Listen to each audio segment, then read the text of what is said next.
Number 1. The point of this video is to express views that you and I generally agree are not popular within the Traitors fandom, but we still stand behind them anyways. So it is okay and even expected that you are going to disagree with some, if not all, of the opinions that you see here today. With that in mind, my first point is that the half and half cast idea from season 1 is the superior format of this show over the all celebrity casts of seasons 2 and 3.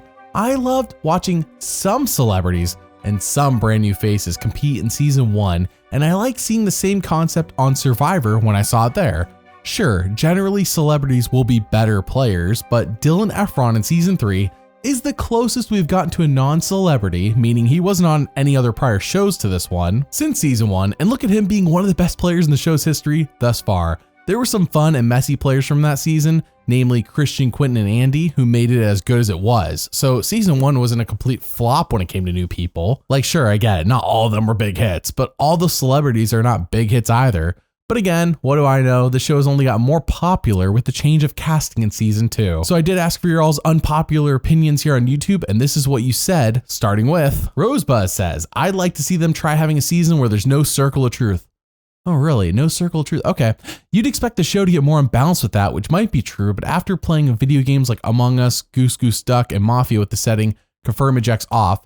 Oh, I see what Rosebuzz is saying. They're saying you don't confirm whether you're a traitor or a faithful, kind of like we saw with Brittany at the end of season 3. Okay, what they're saying is it actually makes for a more fun experience for everyone. It sounds unbalanced and like the traitors would just steamroll, but after having played similar games with similar settings, it produces far more fun moments, and the traitors actually need to be buffed a little bit. Really, I hear a lot of people saying that the traitors are too powerful. This is definitely an unpopular opinion. Okay, they say we can get rid of recruitment, which I don't think most people miss, to balance it out. Oh, and edit the challenges to only be 10 minutes long maximum, unless story moments or game strategy takes place during them. Blaze says, don't rig it. That's quite, wow, claiming that they're rigging it, huh? Okay, Dylan was clearly favored by production. I think he was probably helped by them too.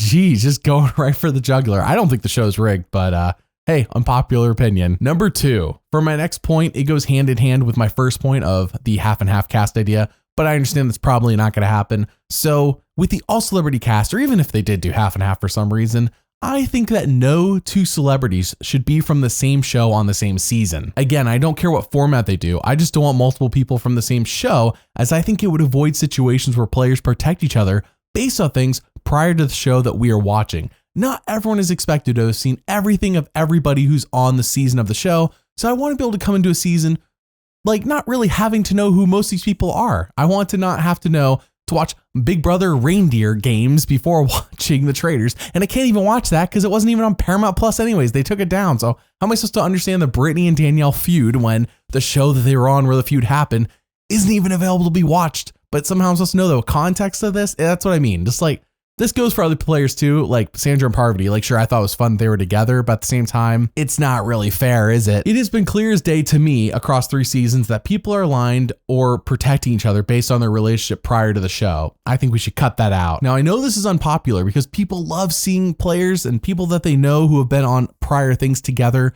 be on this show together, but I don't think that makes the show overall better. It makes for a fun start, like it always makes for a better start, but by the time the show ends, does it ever really pay off? I think it's okay if people know of each other. Like, it would be impossible not to know who some of these people are just by name, but to actually know each other on a human level, I think is too far, and therefore, let's not have people from the same show on the same season. All right, here's some more of your ideas. Terry Crawford says, I love it the way it is. Well, I only say this is unpopular because there's like 200 comments about how to fix it. Muv Love says, change the host. Really? You want to get rid of Alan Cummings? I don't think Alan Cummings is a problem at all. He's actually really good. Wyatt says, I actually think season 3 was the best so far. It had amazing characters, the messiest drama, good strategic play by the faithfuls, and the fighting between the traitors so unfathomably entertaining. It had satisfying winners minus Dolores and great overall fashion from Alan, of course. It also feels like it's heading in the right directions with the missions, adding more layers to it with the chessboard one.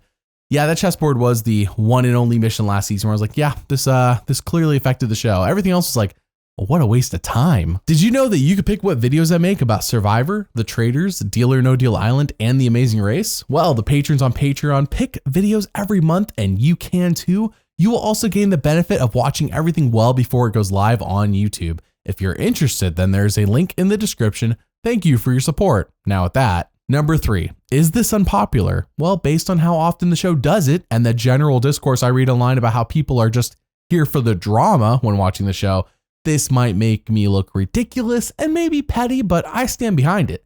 The fake timers during the challenges add nothing. During season 1, I didn't know they were fake, so I guess they added something there. But by season 2, it was so obvious that I literally paid them no mind when we got to season 3, because clearly the show is lying to us with the timers.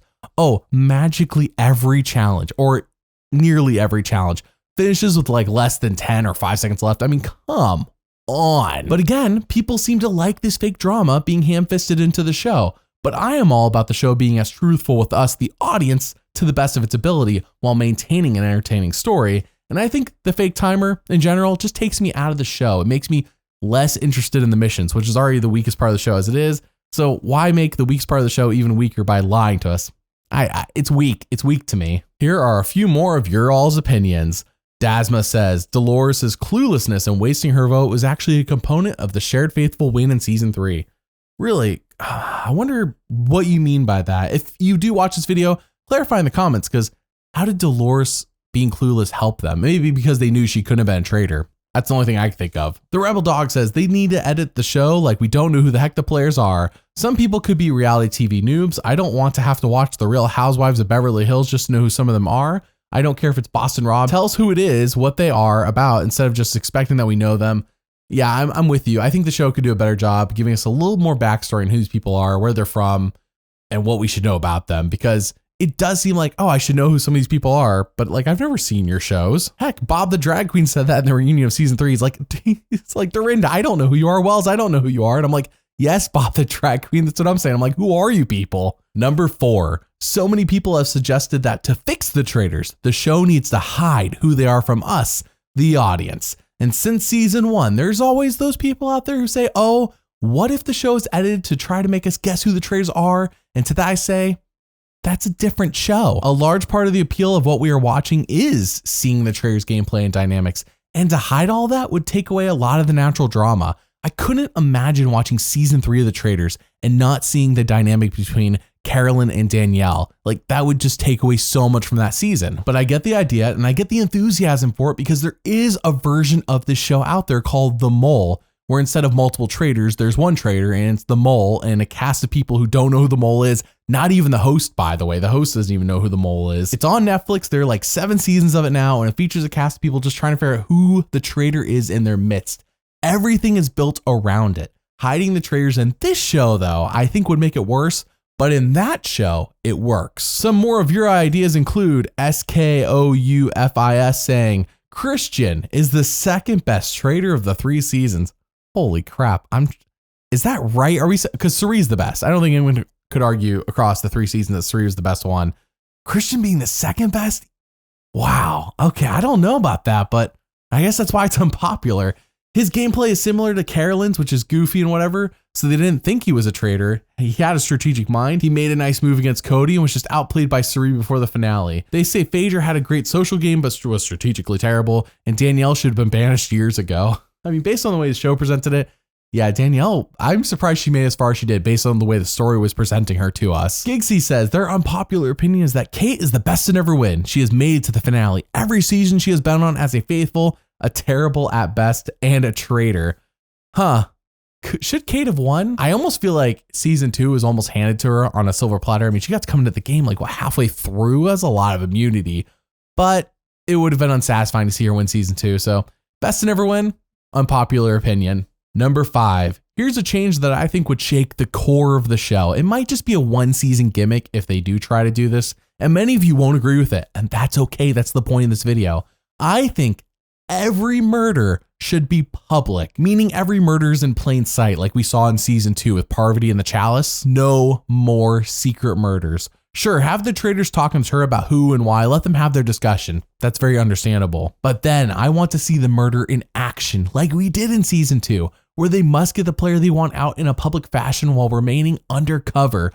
The traitors hold so much power as it is, and really could run a clean game if they band together, but we've seen them fall apart time and time again. I think nothing would bond them more than having to literally work together in every episode to murder somebody. Maybe this is an all-star season idea, but it is one that I think would create so much drama and tension despite many not agreeing with this idea. But I think it would be something fun, just one time, do it one season. Here are a few more of your ideas. Brave in the Hippo says, would love to see more newcomers, of course, but since I doubt they're gonna lay off this celebrity gas pedal, I wanna see a more diverse reach of shows for the celebrities, like getting people from The Amazing Race, or what could be really interesting is someone from The Mole. Actually, I agree with that. They should get the moles from The Mole. That would be awesome. They would have the same amount of experience in this style of show and force them to manage a different type of threat level we haven't seen before on the show. Would also be neat if they got more diverse with the shows they cast the women from. 3 out of 4 women don't need to be cast from different versions of Housewives. I mean, oh, I agree with you. That's true. I hadn't even thought about how not diverse their cast of women are. It does generally seem it's like Big Brother, Survivor, or Housewives. Good point. Random Noob is our last person, and they have quite a few, so let's go through these. They say Parvati is not a better traitor than Dan. They're very similar players that both made bad moves. Well, here we go. I'm going to shorten a lot of this, but you can read it. It's here on the screen. They say Dan was way more harmed by his reputation than Parvati. They say, sure, Dan aggressively wanted to kill Bergie and Parvati opposed it, but she didn't do anything to stop it. Dan's social game was way better than Parvati, so much so that they think if Dan had targeted Parvati, Parvati was gone and Dan would have stayed. Interesting. And even though Dan made the bad decision of trying to reveal Phaedra as a traitor, it also showed that Parvati wasn't that great when she tried to recruit Peter. Yeah. Random Noob. These are a lot of thoughts. Good ones. Unpopular, I would say. I'm not sure if I agree, but definitely good thoughts. So what are your unpopular opinions about the Traitors? Comment below and let me know. Thank you for watching, and doubly thanks for liking and subscribing. I'll see you all next time.